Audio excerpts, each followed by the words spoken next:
All right, welcome to the Books, Beards, Booze podcast, where we drink booze, have beards, and talk books. This is our weekly short read Tall Glass episode, where we chat about the latest book news, as well as doing a deep dive on our short story of the week, which this week is A Death by Stephen King. I'm Bob of TalesbyBob. And I'm Derek from Joshington. All right. Well, so this week, fitting with the story, I decided that the beverage would be a shot of larceny, which is a Heaven Hill Distillery brand bourbon. So pretty happy about that, and I actually have some poured right here. I went and got larceny. It was $2 off at the liquor store. So, cheers.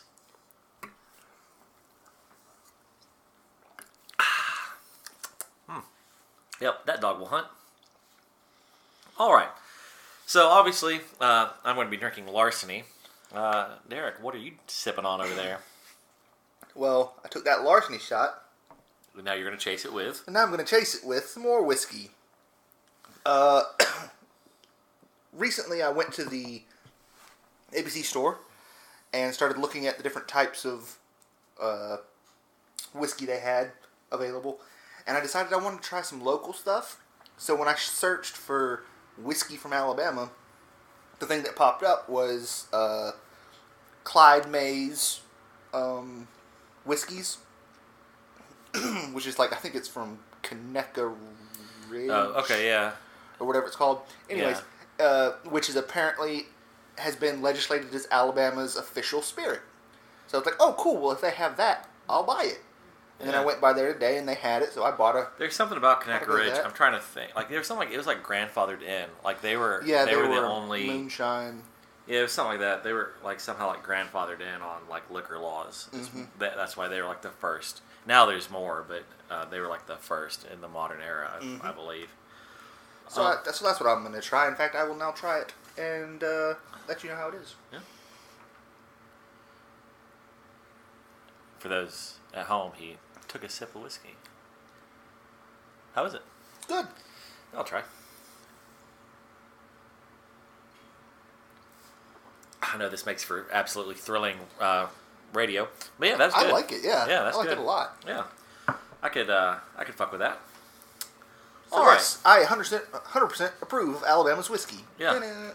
I learned last night that Alabama makes a bourbon, which I was under the impression that to be a bourbon it had to be from Kentucky. This is their bourbon.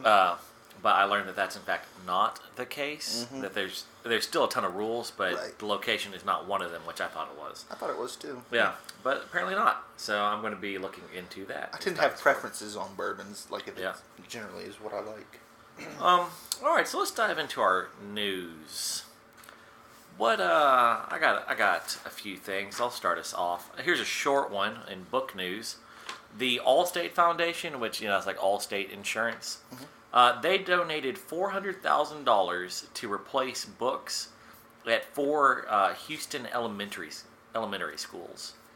It's like the 4 worst damaged elementary schools that are basically having to be like rebuilt from the ground up. Yeah. They donated, I think it ended up being like 27,000 books or something like that. Jeez. It was like $400,000. I guess they donated the money and just went ahead and bought books with it or something. I don't know how that worked, but I thought that was really cool of the Allstate Foundation. Yeah. So let's see. I think my shortest bit of news is all 3 bits of my news this week are actually alcohol-based, which is a first for me. I always do the literature stuff, but apparently American whiskey imports to South Africa have surged. Apparently, in South Africa, they've started becoming really interested in American whiskeys. Yeah. Driven in large part by the heritage of it, the history of it, and the fact that it's an extremely that the ones that they try are generally very versatile and mix well into cocktails. Yeah. So they've become really fascinated with it recently in their middle class, and since in their country the middle class is growing. Yeah. The market's growing. The market's growing with it.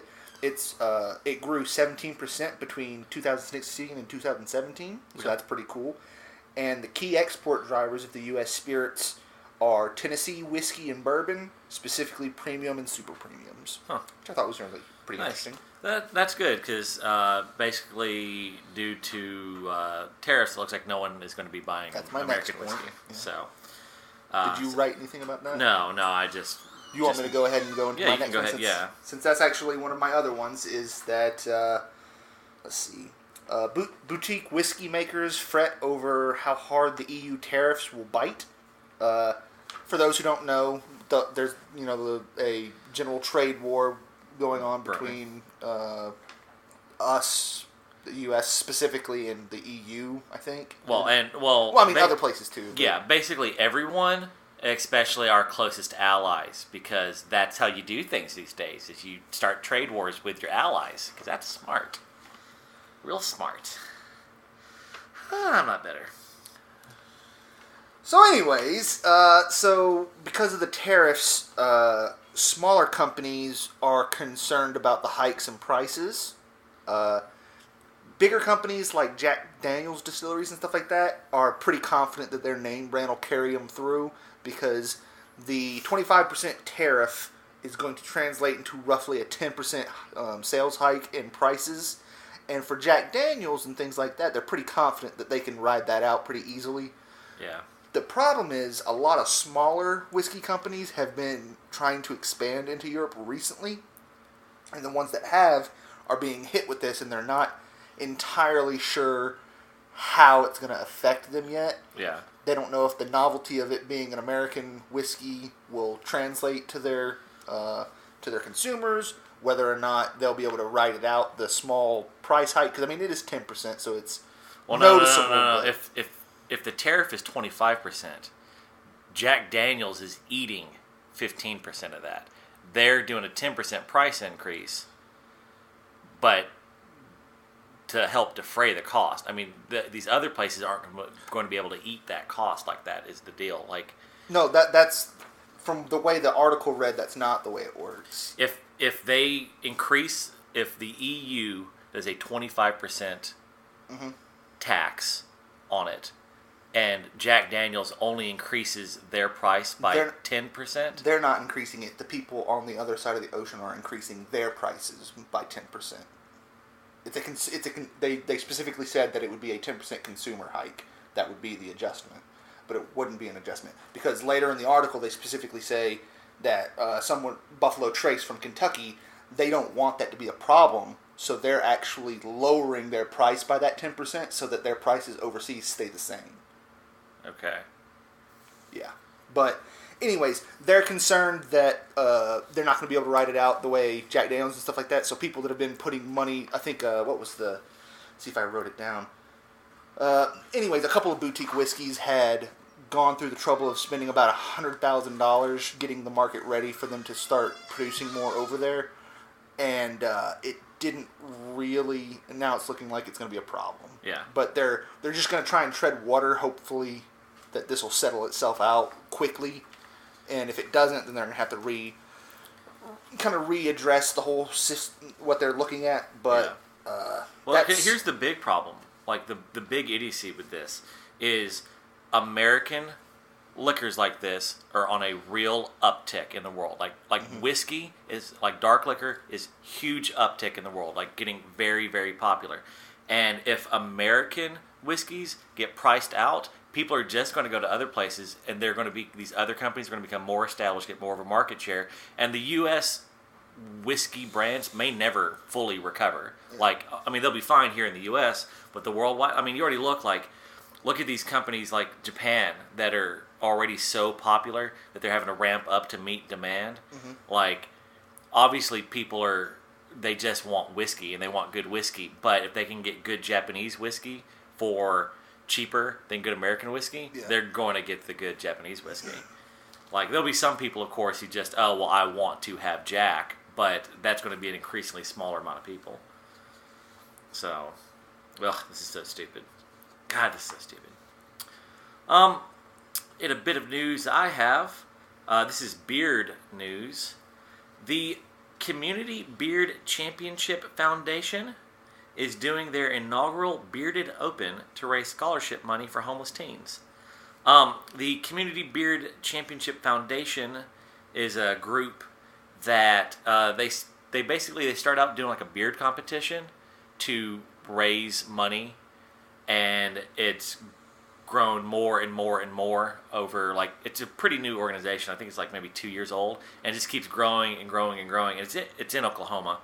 But their mission statement is to increase awareness, advocate, and collect data on the issues facing the local community's homeless youth crisis, and match local intellectuals, local statistics, and local monetary resources with perceptive local community needs. So, like, this Bearded Open, it's a golf tournament that is raising money for scholarships for homeless teens. So, pretty cool. And you don't have to actually be bearded to so that's pretty cool. In book news snippet I have, GameStop is going to start selling comic books, at least in a trial run. It's 20 GameStop brand stores and 20 Think Geek stores, which apparently they own Think Geek. Didn't know that. So these 40 stores, they're partnering with Diamond Comic Distributors to put comic book racks in them, and they're going to sell mostly Marvel and DC with, that says, a few titles from Image and Oni Press. So, seeing as they operate, it says 7,200 stores in 14 different countries, if this catches on, which I suspect it probably will, it could mean a lot more comics conveniently sourced. Like, I think about like Troy. Troy doesn't really have a good comic. Well, I think they may finally have a Fanatics, but like I remember when I was there, they didn't really have anything. I think you could get like they carried like the probably like 5 most popular in the bookstore on campus, but like there's a GameStop though. Yeah. So if the GameStop there started carrying comics, that'd be kind of cool. So I'm with that. Yeah, if that worked out, that'd be nice. Yeah. Let's see. And my last bit of news is not so much a bit of news as it is a blog that I thought was interesting that was titled "Forget Wine, Pair Cheeses with Whiskey." Okay. The argument being that apparently the tannins in wines actually dull your taste buds. So when you're eating cheeses with your wine, you're not getting the full effect of either one. Well, it's probably for the best, because neither one's really all that good. Well, you could be wrong, as you are wont to be. But that was what they said, and then they had some suggestions, like, in a macro sense, creamy, robust cheeses help bring out the flavors of whiskey for the new drinkers and stuff like that. So if you're not much of a whiskey drinker and you're just trying it for the first time, if you eat creamy cheeses, it'll kind of help discern the different flavors, so you can decide which ones are more to your taste or not. But they also have suggestions. Now, these are things I know very little about, but I wrote down what they said in case anyone's interested. Yeah. So give us a few. I got 3: Alpine cheese and smoky whiskeys. Okay. Because apparently the fruity finish and nutty cheese, the fruity finish of the smoky whiskeys and the nutty cheeses of the Alpine, the nutty flavor of the Alpine cheeses make almost like a peanut butter and jelly kind of flavor profile. Okay. So that's pretty good that they suggested that. Mellow blue cheese and floral whiskeys, a light citrusy whiskey like Hibiki Harmony pairs well with the funk, quote-unquote, of blue cheese. I'm not a big blue cheese guy, so I don't exactly know how that would be, but okay.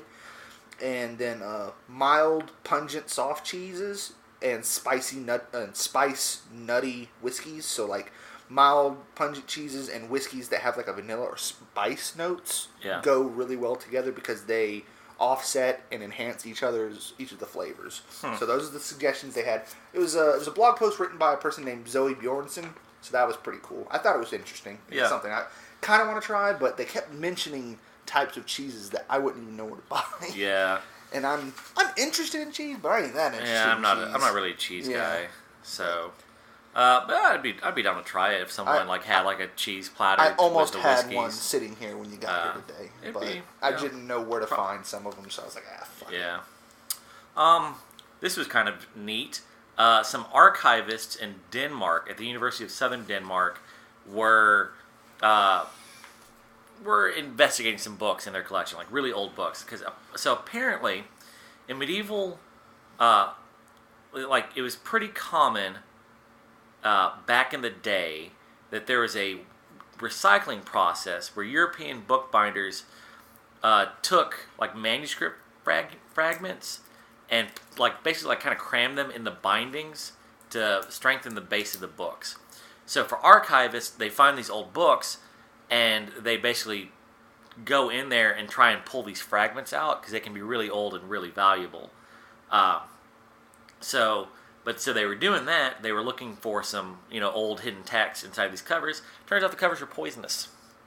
Yeah, they were. How? They were painted with arsenic because arsenic makes a pretty green color, and so yeah, they were finger deep on doing some investigating. Actually, I think they were using like an MRI machine to scan it or something like that. But yeah, so they found out it was poisonous. Like, were people poisoned, or did they No, find it out as they were looking at it? Okay, well, we're not gonna... But I thought that was mostly it was cool because I didn't know that about like the recycling process kind of deal. My last bit of news is, so for those who don't know, the old Heaven Hill distillery burned down in '96.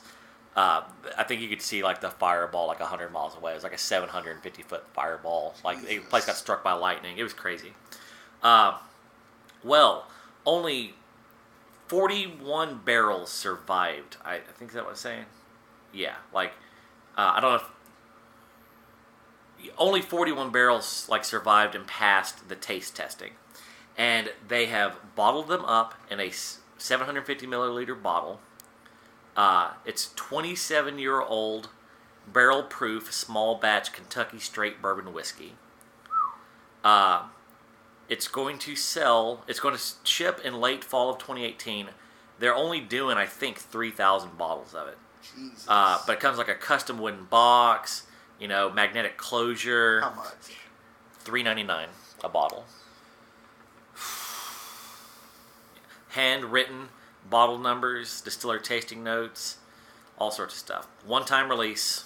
That's a little disappointing. I kind of won't. Yeah. Oh, I do too. Apparently, I don't have the note here, but it was because all these barrels came from the first and second floor of the wreck house. Mm-hmm. It had a lower proof than normal, but like a really interesting flavor profile. Yeah. So that was cool, I thought. So yeah. On that note, I would point out that we're not sponsored by, but would love to be, by Heaven Hill Distilleries. They are America's largest independent family-owned and operated producer and marketer of distilled spirits. Producers of such fine liquors as Evan Williams, Elijah Craig, and Larceny, they are best loved on here for their Heaven Hill brand whiskey. Mix it with Coke and responsibly drink away your worries. So let's talk about this week's story. A Death by Stephen King. And I liked it. This is the first thing by Stephen King I've read. Really? I mean, I've read On Writing, or at least part of it, and then I've read, like, the beginning of a couple of his books, but I started one book and then managed to lose it, and then started another one far before I was actually much of a reader, and it was just not for me. Yeah.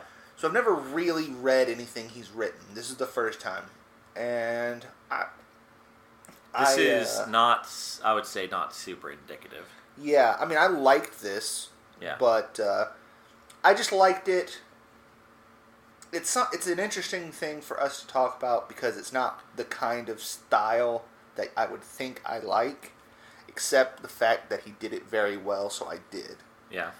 Very, very nice and short and simple, but informative sentences.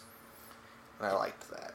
Apparently his editing process is he writes it and then he goes back in and removes everything that's not story, is what he says. Yeah. That's his editing process, kind of. Thought that was a neat way to do it. Well, he's wrong, but... Well, he's a very rich man. Yes, he is. Doesn't mean he's right. True. But he did write the best book on writing I've ever read, by far. Like nothing comes even close. On writing's amazing. My favorite line was, "You got bad luck all over." One of the men said, "You're painted in it." My favorite line was, "Maybe that says more about you than it does about him." Yeah. Yeah. I liked it. I like how it because when I was reading it the first time, I was like, oh, okay, well, they're going to prove that the guy didn't do it kind of deal. And then at the end, it's like, oh, wait, oh, no, he actually did. Spoiler, he didn't, though. I've done my research. And it's nothing King ever said or any, Abel Hines killed the girl, the Undertaker. Is this a theory? Or This is my theory that Abel Hines killed her. Because, no kidding, while I was reading the story, I was like, I think he did it. Yeah. I don't remember why. Well, here's my evidence. First off, this. None of these things on their own is whatever. But so Hines goes in with the party, and he's one of the people that searches the house. Mm-hmm. All right, and then later on, he is the one who yells out in the courtroom that kind of gets everyone riled up. It's like that perfect kind of moment of, oh yeah, but you got another $1 right quick, didn't you, you hound? He yells that out. So then later on, what does he say? I have it underlined here somewhere. He's the one He's the one who always talks to Barclay and knows that Barclay thinks that the guy didn't do it. So he had the opportunity to just put a silver dollar in the drawers of the dead man. Mm-hmm. And I think he did. Because it's more Hines has the ability to have done the murder and to have gotten away with it. But the main thing is, Jim is too dumb. Yeah. He's too stupid. He maintained his innocence all throughout. That's whatever. But he's quite clearly an idiot. Yeah. So if he had gotten $1 like that, he'd have just spent it. He'd have gone back in the Chuck-a-Luck. Yeah, like they said in the thing. And he would have gone back and just drank it. Yeah. Why would he not have spent the $1? Yeah. Or any other place, Well, why would have Hines done it? Well, Hines probably just killed the girl and kept the $1 as a trophy. Why? Serial killer. Well, I don't disagree, but it's something to think on, because if we don't necessarily there is no real evidence other than the fact that he's the one that. Well, my best piece hand waves. My best piece of evidence. Well, where was it? What was it?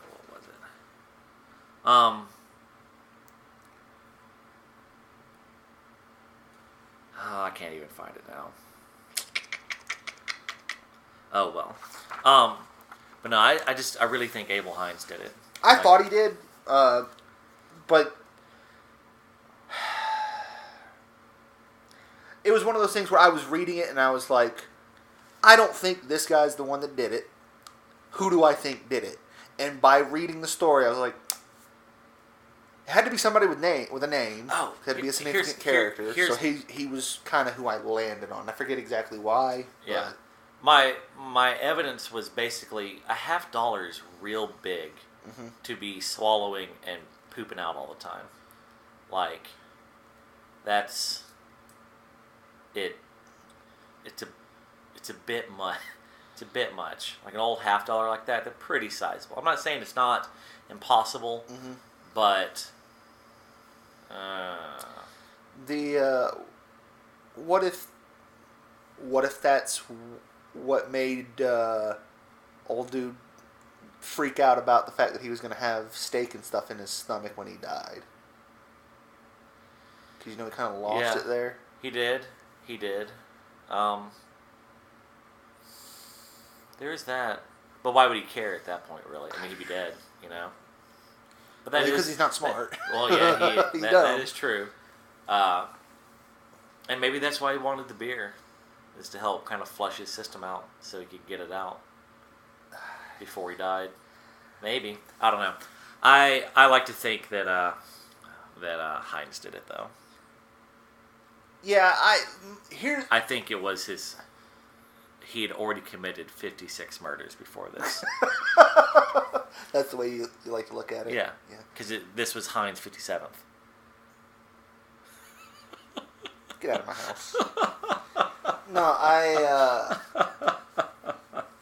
were you planning that this whole time? No, that just came to me. Good. And maybe he's just trying to drum up business. I mean, he's an undertaker. Yeah, that's maybe people weren't dying, so he, killed somebody. He killed the girl, and he got a 2 for 1. Kill a girl, blame it on that guy, and he gets double the business.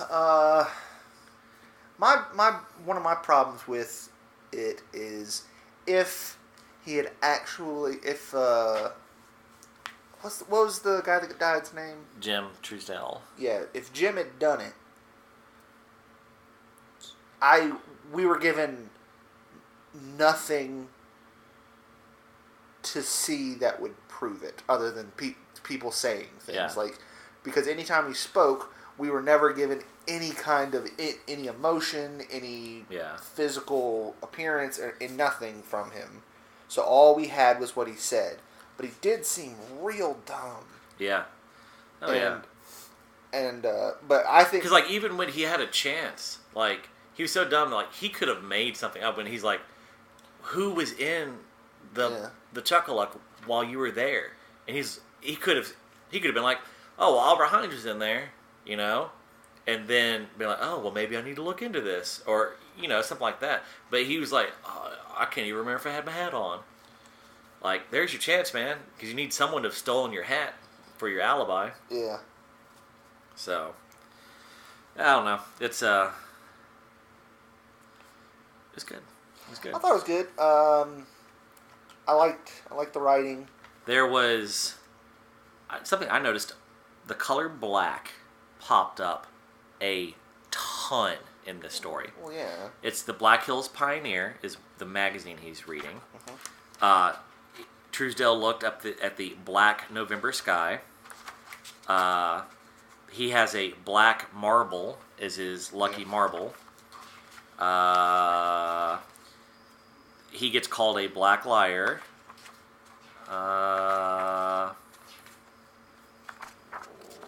The wolves came down from the Black Hills in packs to hunt for garbage. That, Bob, is what we like to call a theme. Yep. The hood was dyed black, which that makes sense, but it's a black hood, and I don't know. Well, you have to. Yeah. Oh, my other thing was because Abel is at the end. He's like, what are you going to do with that? He's like, we found the doll. What are you going to do with it? It might be better if you didn't give it back to the mom and dad. And I think it's because he's worried that they might identify that it's not the same silver dollar, that it's just a silver dollar. And the other thing is, the other possibility here is Hines had nothing to do with it. Jim may or may not have done it, but Hines just kind of worried about the sheriff Otis being having this crisis, oh my god, I was so convinced he was innocent, and we just killed an innocent man, that he plants a dollar to make Otis be oh, okay, so we didn't kill an innocent man, so he could have been looking out for his friend like that. That's also a possibility that I just kind of thought of. So and so that's why he doesn't want the family to get the dollar back, because they could be oh, this ain't it. Let's just that's which would explain my favorite quote was maybe that says more about you than it does about him, which could be taken in different ways, which I chose to take in the way of you chose to think the best of someone where everybody else was just assuming he was. Yeah. So here was a brilliant little quote about this story. It was I'll be the judge of this. Nadia Ballman wrote this on womenwriteaboutcomics.com. Right. He refers to King. Mm-hmm. He never wanted to tell the story of a murder and catch the reader's attention with detective narrative. At the end of the day, he doesn't really give us a solid answer. It might be enough for the sheriff, but personally, I'm not convinced that the dollar proves guilt. There are a lot of possibilities for it to appear in the hanged man's underwear. It occurs to me that the real intention of the writer was to make us all believe in a fallacy that we, as invisible spectators of the events, are the only glorified souls around there. The author feeds us an illusion of our superiority over all these hateful people and their short-sighted conclusions. For a short time, we gladly accept that we can't be wrong, that we know better, and we are better. And then at the end, because, I'm just reading the whole thing, well, obviously, look at these, they're just rushing to judgment, and then at the very end, it's like, oh, no, he actually did it. You're no better than them. So I thought that was an insightful quote by Nadia Ballman, Bauman. Probably mispronounced it, but that's what I do. That's what we keep you around for. Yep. Anything else you wanna add? I want to read some Stephen King. You should. I would recommend any of the short story collections I own because they're real good. You should actually, Mr. Shawshank Redemption is my favorite movie. You should read. I forget the actual name of the story is something. The name of the actress. I'll just say Natalie Portman in the Shawshank Redemption, but it's not Natalie Portman, obviously. The woman who's I think the first one, the first poster, one? the first I can't poster. Remember the first one. Rita Hayworth and the Shawshank Redemption. Mm-hmm. Real good. All right. Which, by the way, that is the best movie ever. That's all right. All right. So next week there will be no short read. We have some. Next week and the week after we have a couple bonus podcasts we're just going to throw up while we sit back and figure out how to record this podcast in our new and exciting way that will hopefully make it a lot better. We're talking like intro music and all sorts of crazy shit. We've also been taking your suggestions, and we've gotten a few emails and comments and whatnot, giving us suggestions on what you like, what you don't like, but we would love to hear more. So when we come back in 3 weeks from tomorrow, we will be bringing you the best possible podcast to please you. So, if you would... I mean, really, it would be the best possible podcast to please me. Fair. So. But if you would, email us at bookspiritsbooze@gmail.com or message TalesbyBob. Anything. Any social media of TalesbyBob. If you message it, I will get it. But yeah, so as... the week goes on, I challenge you to go forth and grow a great beard.